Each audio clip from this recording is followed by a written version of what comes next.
What's poppin', BSNians? This is Dwayne McDuffie Week. Static Shock, the animated series. Y'all know Static is my guy. Y'all know I'm eventually gonna voice him in a video game series and an animated show and an animated movie. When all those things start to come out, I'm gonna be doing the voice for that. I'm just putting y'all on notice about that right now.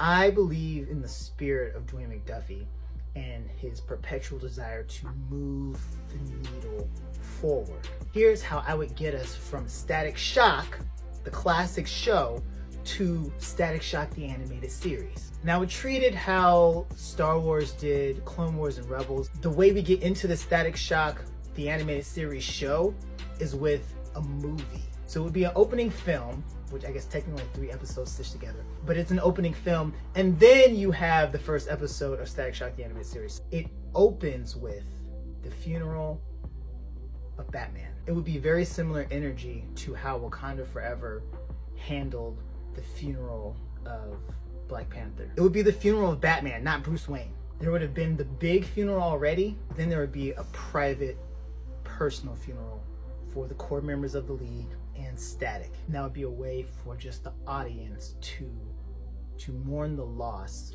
of Kevin Conroy and pay the respects that he is due, both the man and the character that he brought to life the way no one else could.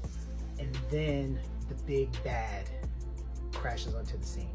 And the big bad of this film is a character named Noah, who has a device called an Ark. The callback to the Bible is intentional. If you know the Noah's Ark story, you know that Earth and everything in it stayed where it was. God just flooded and washed out a whole bunch of people, and then there were the people who were left to engage not a new world, but the same world as hopefully new people. That was the point. And so this person, Noah, feels like people have lost the point. They're so wrapped up in their perspective of themselves and their perspective of other people that they are no longer being humane. And so Noah's solution is to flood everything.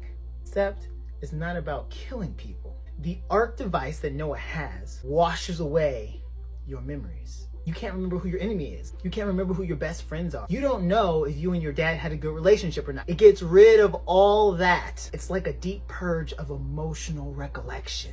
So we have the funeral of Batman, Noah attacks, and the bulk of the movie is them battling Noah because we just had the funeral for Batman. We don't want to forget him. So then the movie goes through and essentially they lose the fight.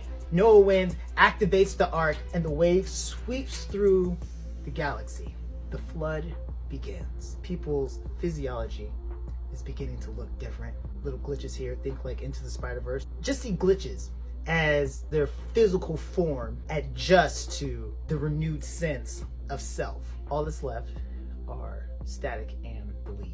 Once they realize this is happening and there's nothing they can do to stop it. Green Lantern and Static are just like, man, I'm sorry, I wish I could have done more. And Diana says, who knows, maybe this device will glitch, and in this new world, there'll be Batman again. And the League just is like, yeah, maybe. And Superman's like, Batman would hate that. He would want us to just move on. And so then the wave comes through, and it's like a washing of light, right? The whole screen washed out with white light. And when we come back onto the scene, we notice the animation's different. It's got a bit of a manga edge. We pan down, we hear the new music coming in, we see our boy Static sailing through the air, and the design for Static is Nicholas Draper Ivy's version. Maybe a little brighter because it's TV show, not comic book, but like Nicholas's style of Static, that would be the Static I would go with, because I think the design is cool. I like the sleek manga look for Static. You know, there'd be some parting, closing, emotional words and moments, maybe a fun bad guy to remind people that, hey, this is still Static. And then we get that exit moment, and it's great.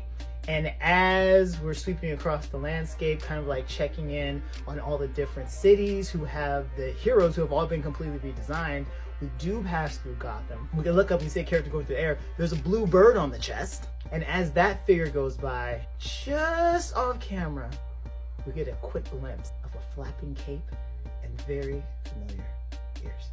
And then we're out. And that is the movie leading into Static Shock, the animated series. Now, what's Static Shock, the animated series going to be about? Static